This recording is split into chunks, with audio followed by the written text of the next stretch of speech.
Hello friends, आप सभी लोगों का स्वागत है हिंदी भाषा के चैनल पर। आज हम सभी लोग एमए फर्स्ट सेमेस्टर का हिंदी का पेपर देखेंगे, जो कि फर्स्ट पेपर है,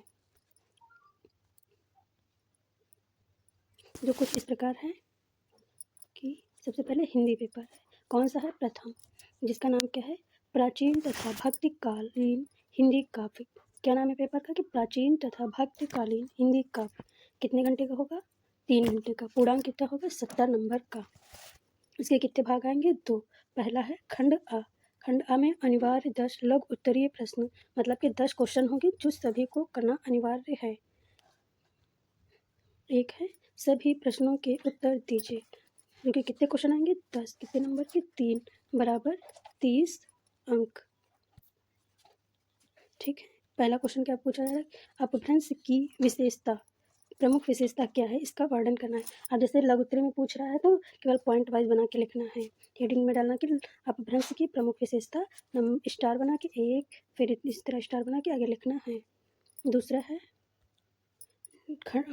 गा है कि जैन परंपरा का प्रथम कवि कौन है। ठीक है।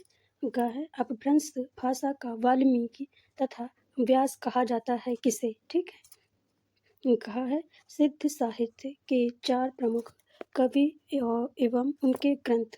और अंगा है जैन साहित्य के 8 प्रमुख कवि एवं उनके ग्रंथ। ठीक है। ये है अनिवार्य के अंतर्गत। अब है आगे चा कि जैन कहाँ तक पढ़ चुके थे? जैन साहित्य के 8 प्रमुख कवि एवं उनके ग्रंथ तक हो चुका था। अब चा यहाँ से है, ऐसे ही बना लेंगे। तुलसीदास की रचनाओं का उल्लेख कीजिए। अब यहाँ पे जैसे पेपर में आएगा लघु उत्तरी में तो क्या करना है कि अब पॉइंट वाइज केवल नाम नाम लिख देना है। अगर सन याद है तो बहुत अच्छा है, नहीं तो केवल नाम लिख दे बस। फिर है छा भक्ति शब्द की व्युत्पत्ति हुई है किस शब्द से। जा है भक्ति आंदोलन के उदय के संबंध में कुछ विद्वानों का अभिमत का उल्लेख कीजिए। ठीक है।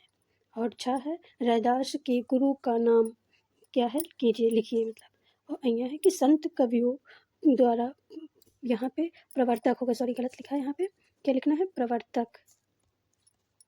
ठीक है। और संपादन या संप्रदाय और एवं प्रवर्तक। ठीक है। फिर है आगे, ये यहाँ पे 10 पूरे समाप्त हो गए हैं। अब है खंडवा। खंडवा में दीर्घ उत्तरीय प्रश्न। दीर्घ उत्तरी में क्या पूछा जा रहा है कि निम्नलिखित प्रत्येक इकाई में से पूछे गए 2 प्रश्नों में से एक प्रश्न का उत्तर लिखना है। जैसे कितनी इकाई है? एक पेपर में होती है 4। चारों इकाइयों में 2-2 क्वेश्चन पूछे जाएंगे, जिनमें से एक एक का उत्तर लिखना होगा। पहला है क्वेश्चन, जिसके पहले के अंतर्गत है एक चंद बरदई और कबीर दास के निर्धारित अंशों से व्याख्याएं लिखिए। तो ये तो जब पेपर में आएगा तभी समझ में आएगी कौन से अंश की व्याख्या लिखनी है। अथवा में है कि दूसरा इसके अंतर्गत कि रैदास और कबीर दास के निर्धारित अंशों की व्याख्या। कितने नंबर की? 2 व्याख्या आएंगी, 5 नंबर की बराबर 10 अंक। ठीक है। और फिर है यहाँ पे दूसरा नंबर डालें। दूसरे में क्या पहला है? दूसरे का पहला है कि जयसी और सूरदास के निर्धारित अंशों की व्याख्या। ठीक है।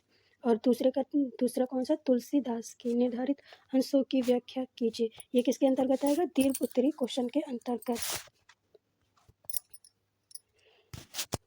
अब है क्वेश्चन नंबर 3 का पहला क्या बताया जा रहा है कि चंद बरदाई पर आधारित आलोचनात्मक प्रश्न। अथवा यदि इसका दूसरा होगा कि कबीर दास के प्रमुख ग्रंथ एवं उनके कुछ दोहों का वर्णन कीजिए। ठीक है। उनके ग्रंथ लिखना है, ग्रंथ के बाद कुछ दोहों को लिखना है। अब है क्वेश्चन नंबर 4, इकाई 4 के अंतर्गत कौन 4 का पहला क्या है? जयसी की प्रमुख रचना एवं तथा ग्रंथ का नाम लिखिए। और चौथे का दूसरा कौन सा है? सूरदास के ग्रंथ एवं उनकी रचनाएं। ठीक है। ये पेपर में आएगा। जैसे चौथे का है तो चौथे में या तो पहला वाला करना है, चौथे का 1 या तो 2, इनमें से कोई एक करना है। Thank you class. अगर क्लास पसंद आए तो प्लीज़ चैनल को सब्सक्राइब करें और नए नए मॉडल पेपर को हल करने के लिए प्लीज़ चैनल से जुड़े रहें। Thank you class.